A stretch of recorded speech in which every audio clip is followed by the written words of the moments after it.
Now, in the phonetic alphabet, in accordance with Archaea, F stands for foxtrot. In the operational environment on frequency, often a pilot will say fox. So can you hear the abbreviation? Fox for foxtrot. Why would somebody say fox when it's actually foxtrot? Why have they done this? Why have they cut it as such into two terms and then only used the first part of that term? There is no real answer for this except saying that when this person learned phonetic, they either learned the phonetic alphabet from somebody that had used the word or learned the word fox from somebody that they had learned from, and so on. This person might have only learned to use or apply the phonetic alphabet in flight. So in flight, they always heard the instructor saying fox, and so they started to use fox as well. Nowadays, we've got lots of social media that can assist us with this. We can go to Google, have a look and see what does the letter fox mean. But maybe this person was taken on first hand saying, well, my instructor says fox, so that means fox is correct, and that's what I'm going to use.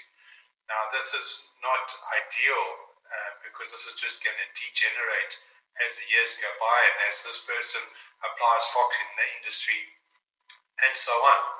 Now, Archaea could have maybe come out with the word fox for the letter F when they put the phonetic alphabet together, but this was not to be.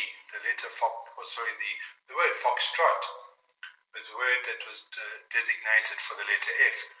So if you're going to communicate on frequency and you're going to follow all the procedures, you need to think to yourself, I need to apply myself in communication, and I need to be as professional as I can be when I'm speaking on the radio, so that when I transmit an information to others, that they will be able to understand it first time.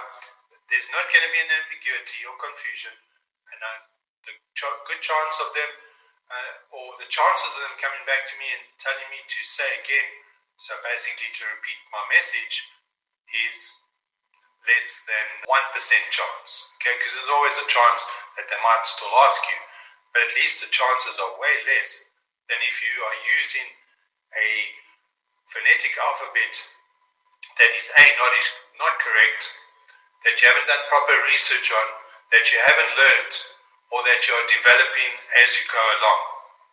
With the phonetic alphabet, stick to the basics, stick to the procedure. Don't go left or right of that, and apply yourself. Okay, so we looked at the letter F and we showed you the breakup there with the term the fox and the trot, and the application or the pronunciation is foxtrot. So there's a slight pause between the fox, so that's the letter X, and then the trot, that's the letter T, and that's your breathing space, foxtrot, rather than foxtrot. Okay, you do need the breathing space with it. One of the letters of the phonetic alphabet which is quite interesting is the letter I, because the letter I originally was pronounced in the phonetic as indigo, and later on it became known as, or it was changed to India. Why this changed and when it changed, that is something I am not sure about, but when I do the testing for radio, I quite often come across a pilot that will still say indigo in the, if maybe I'm asking them to spell their name for me and it happens to have the letter I. So even as somebody that's testing the phonetic alphabet, unless we ask the applicant to pronounce each letter of the phonetic and to make sure that they are using it correctly, then we also might miss the fact that they don't know the entire alphabet, or that they've used a letter which they were taught by somebody who used to use that letter and that term for that letter, in this case the letter I. So make sure when you are using or studying the phonetic alphabet that you are studying a recent version. Now what I mean about a recent version is not in 2021, but it's something that's been around for a good couple of years. You might also want to back the version that you're learning on, say, Google, where you've called it up, with a version which is available in ICAO on their website. Just on their website, type in Phonetic Alphabet. You don't need to know all the appendices and all the document numbers and the control. You can just try that, have a look and see, and then balance the two. But in terms from my side, the letter I stands for, in the phonetic alphabet, stands for India. If you're using something like Kellogg's, where it should be kilo, you are creating confusion on frequency. The people are not sure what you're saying. Remember, when you're in flight, maybe you're flying inside the general flying area, there's many other students flying in your area. You've got people from different backgrounds, different nationalities. Not everybody has the good fortune of having English as their first language, and they are learning as they proceed. Maybe this student is preparing themselves for the aviation English test under the guidance from the instructor, but they're hearing this false, or these terms that have been used which are not correct, and you as the person that's using that phonetic in your own dialogue are misleading people on frequency to start using their own derived phonetic alphabet as well, assuming that everybody knows what that letter means. So this is very important. I'm not going to really use every single letter in the alphabet to explain this, because as I say, this is done on one of my courses on another product which is called Udemy. So that one you can always look up. But if you are going to apply this, there's obviously, as I said earlier, you can go into Google. There's the phonetic alphabet is there. It's freely available to look at and to teach yourself on it, with the focus of being able to speak professionally on frequency and not causing any confusion or ambiguity in your operational environment. This also goes all the way from the person working on the ground, we call that person the base operator, and then of course to the pilot and the air traffic controller.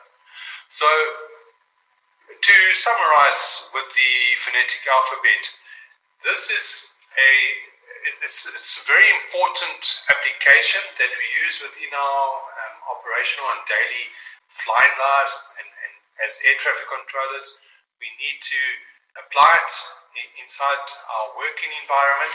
It's not something that we're going to take with us into our home environment, because the aviation industry have to realize that not everybody knows even what the word phonetic, if you say phonetic, they don't know that phonetic comes or is derived from and means that you're talking an alphabet which is completely separate from that which they know. So you have to maybe you have to put yourself in two separate worlds. In the aviation world, you're applying the phonetic alphabet, and outside of that, you're applying just the alphabet that you are familiar with, so as not to cause confusion amongst those around you.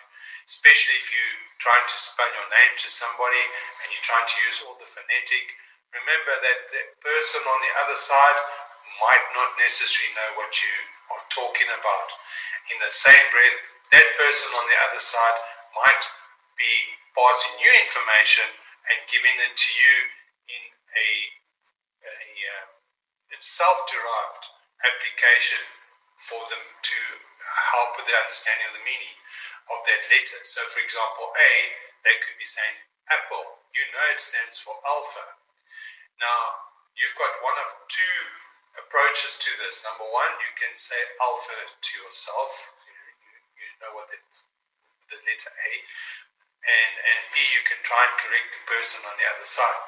But it's very hard, and I've experienced this, it's very hard to try and correct the other person if that person doesn't even know what the phonetic alphabet is. So as I said earlier, just go with it in your daily lives outside of aviation, but in the aviation industry, and you've speaking on frequency and you're communicating in a professional manner, always apply the phonetic alphabet as it is published in the English language. Okay, I hope that helps those of you that wanted to find out a little bit more about the phonetic and its application. Thanks for listening, and I look forward to seeing you in episode 4. Thank you very much. Goodbye.